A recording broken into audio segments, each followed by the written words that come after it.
मकबूजा वादी के अंदर आईएएफ यानी इंडियन एयरफोर्स के एक विंग कमांडर ने एक फेलो फ्लाइंग ऑफिसर खातून का रेप कर दिया।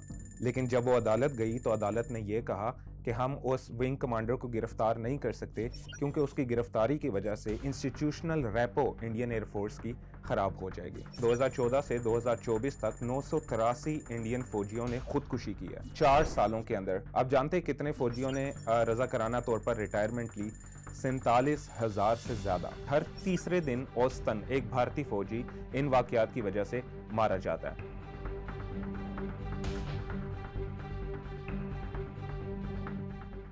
एक साल में इतने भारतीय फौजी झड़पों और लड़ाइयों के अंदर नहीं मरते जितने खुदकुशियों की वजह से अपनी जिंदगी का खात्मा कर लेते हैं। क्या इसकी वजह पेशावराना महारत की कमी है या अफसरान का नारवा सलूक है? जैसे गुज़िश्ता कुछ अर्सा कबल चंद महीने पहले मकबूजा वादी के अंदर आईएएफ यानी इंडियन एयरफोर्स के एक विंग कमांडर ने एक फेलो फ्लाइंग ऑफिसर खातून का रेप कर दिया। लेकिन जब वो अदालत गई तो अदालत ने यह कहा कि हम उस विंग कमांडर को गिरफ्तार नहीं कर सकते क्योंकि उसकी गिरफ्तारी की वजह से इंस्टीट्यूशनल रेपो इंडियन एयरफोर्स की खराब हो जाएगी।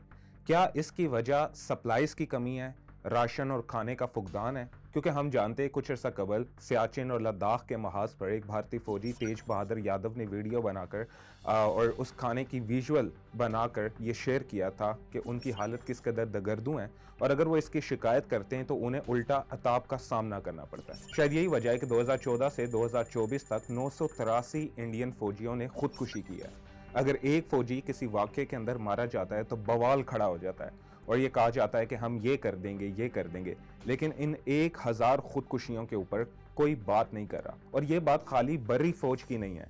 इन 983 फौजियों के अंदर 246 यानी 246 इंडियन एयरफोर्स के थे, जबकि 96 यानी तकरीबन 100 इंडियन नेवी के थे। दी क्विंट ने रिपोर्ट किया कि महज 2 से 3 सालों के अंदर यानी 2019 से 2021 तक फ्रेट्रिसाइड के 25 वाकयात हुए, जबकि 350 वाकयात खुदकुशियों के हुए। और शायद यही वजह थी कि 2016 से 2020 तक यानी 4 सालों के अंदर आप जानते हैं कितने फौजियों ने रजाकाराना तौर पर रिटायरमेंट ली? 47,000 से ज्यादा, यानी ये तकरीबन 50,000 तक का फिगर बनता है जिन्होंने महज 4 साल के अंदर फौज को खैर बात कह दिया था। बात अगर यहीं तक रहती खुदकुशियों तक तो शायद एक और अलमिया होता, लेकिन मसला ये है कि फ्रेट्रिसाइड के वाकयात भी बढ़ते जा रहे हैं। फ्रेट्रिसाइड क्या होता है? जब कोई फौजी अपने साथी अहलकारों के ऊपर फायरिंग कर देता है, और ये वाकयात इतने तसलसल से जारी हैं कि हर तीसरे दिन औसतन एक भारतीय फौजी इन वाकयात की वजह से मारा जाता है। और ये बात कोई गैर जानिबदार एनजीओज नहीं कह रही या मगरबी हल्के नहीं कह रहे या हम नहीं कह रहे, बल्कि जुलाई 2022 के अंदर जो भारतीय वजीर मुमलिकत बराए दिफा हैं अजय भट्ट, उन्होंने कहा था कि गुज़िश्ता 5 सालों के अंदर 642 खुदकुशियां इस वजह से हो चुकी हैं, जिसके अंदर 183 इंडियन एयरफोर्स के थे जबकि 24 लोग इंडियन नेवी के थे। यानी अगर एक सर्विसेज का मसला होता तो हम ये कह सकते थे कि शायद उसका जो मैकेनिज्म है वो ख़राब है, लेकिन ओवरऑल इंस्टीट्यूट ही इसकी वजह से ख़राब होता जा रहा है। अब इसकी वजह क्या है? शायद आपको टीएसडी याद हो, टेक्निकल सपोर्ट डिवीज़न, जो जनरल हनी बख्शी की क़यादत में बनाया गया था, और उन्होंने खुद कई बार खुदकुशियों की अटेम्प्ट की है। और ये कहा जाता है कि जब ये फ़ौजी ऐसे इलाकों के अंदर तैनात होते हैं जहाँ पर उन्हें इंसानों को दबाना पड़ता है, या जो अलहदगी पसंद तहरीक हैं या आज़ादी पसंद तहरीक हैं उनको सप्रेस करना पड़ता है, तो उसके दौरान वो इतनी गैर इंसानी मज़ालम का हिस्सा बनते हैं कि वो उसकी वजह से शदीद जहनी दबाव के अंदर आ जाते हैं। और इसको फ्यूल क्या करता है? जब उन्हें छुट्टियों के ऊपर जाना होता है और उन्हें छुट्टियों के ऊपर नहीं जाने दिया जाता, जब उनकी फाइनेंशियल सूरत हाल ख़राब होती है लेकिन आर्मी उनकी हेल्प करने के लिए आगे नहीं आती, जब खातून ऑफिसर्स और अहलकारों को अपने अफसरान का अताब का सामना करना पड़ता है और एक लगातार उनका फिजिकल अब्यूज़ किया जाता है और उनको रेप जैसे केसेस का भी सामना करना पड़ता है। या ऐसा तब भी होता है जब अपने साथी एहलकारों के साथ इनकी कोई तल्ख कलामी हो जाती है या हाथापाई हो जाती है या बहस हो जाती है, और जब वो रिपोर्ट होती है तो उसकी उन्हें इतनी सख्त सज़ा दी जाती है कि वो अपनी ज़िंदगी के ख़ात्मे को ज़्यादा आसान समझते हैं बजाय इसके कि वो उस सर्विसेज का हिस्सा बना रहे। और आपको याद होगा चंद बरस पहले अग्निवीर रिक्रूटमेंट स्कीम निकाली थी, यही मोदी और अमित शाह और राजनाथ सिंह ने, और कहा गया था कि हम इसराइली मॉडल के ऊपर अपनी जो यूथ है उसको मिलिट्राइज करेंगे।